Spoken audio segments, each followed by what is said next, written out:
Halo, Assalamualaikum. Udah lama nih nggak bikin video di YouTube channel. Kali ini aku mau bikin video yang sedikit lebih serius dari video-video sebelumnya. Nah, kenapa sih aku pengen bikin video? Karena kemarin ada beberapa pertanyaan dilontarkan kepada aku, sehingga pengen aku jawab nih di YouTube channel aku. Yang pertama pertanyaannya itu adalah, oh iya, kemarin tuh aku alhamdulillah udah menyelesaikan studi S1 dengan gelar sarjana hukum. Nah pertanyaannya itu adalah, eh, sarjana hukum itu profesinya pasti pengacara ya, maksudnya sarjana hukum itu pasti langsung jadi pengacara. Di sini aku pengen jawab, sebenarnya sarjana hukum itu tidak harus menjadi pengacara. Maksudnya masih banyak profesi lainnya seperti jaksa, terus BUMN, PNS. Nah itu. Tapi mungkin orang-orang identik dengan sarjana hukum itu adalah pengacara. Nah, setelah mendapatkan gelar sarjana hukum, tahapan untuk menjadi pengacara itu banyak teman-teman. Jadi ada banyak tahapan yang harus kita lalui.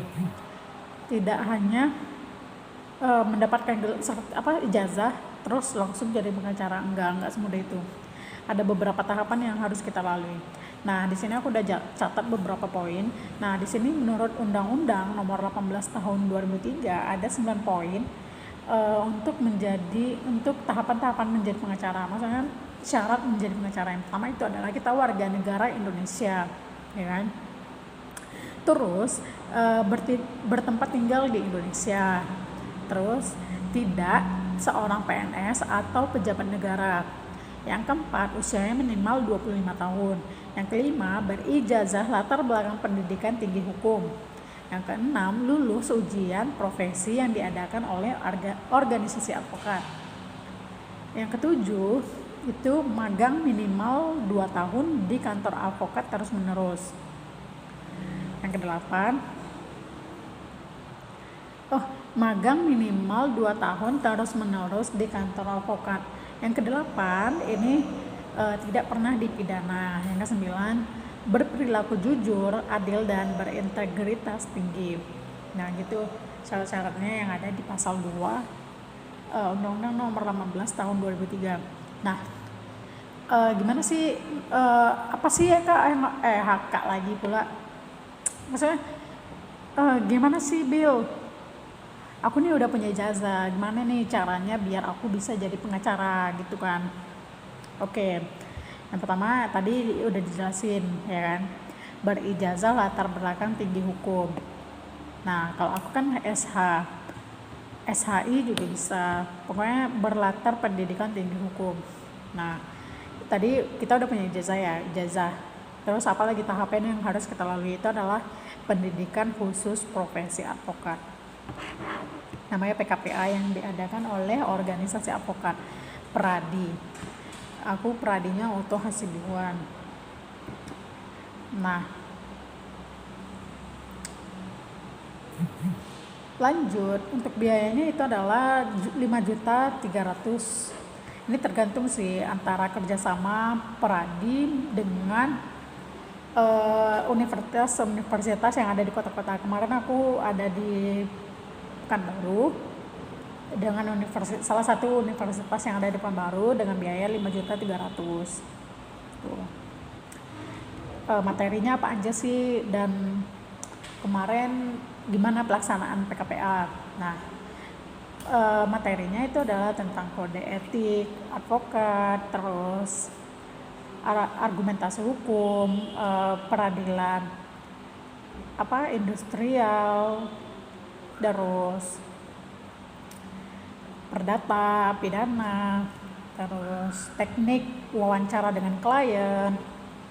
Nah, kemarin itu pelaksanaannya itu aku 2 bulan melalui daring karena pandemi.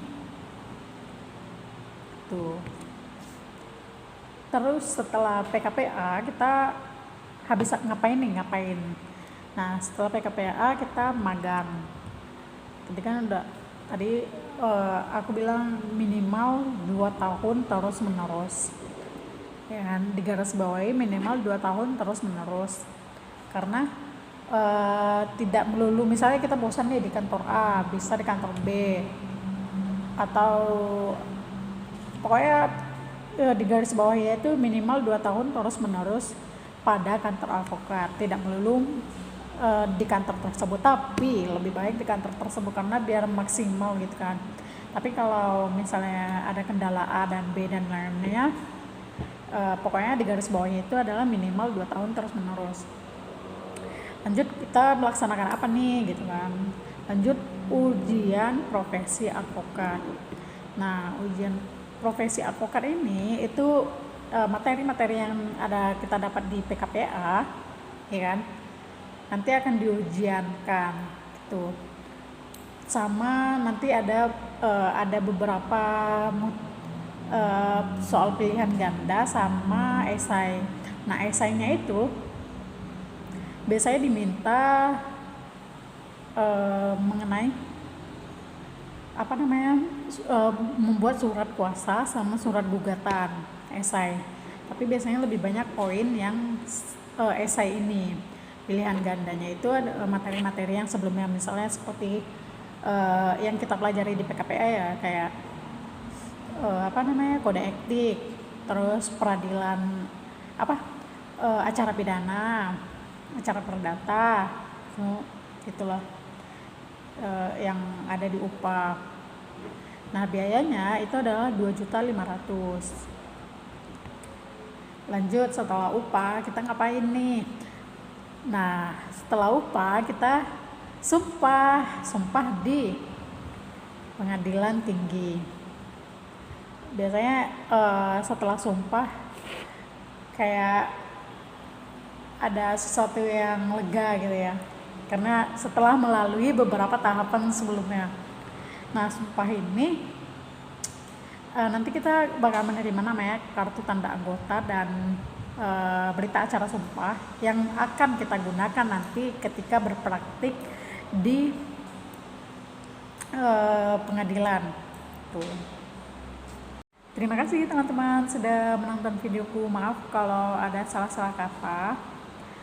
Ketika teman-teman ada pertanyaan atau bingung sama pernyataan aku, nanti boleh tanya di kolom komentar. Terima kasih.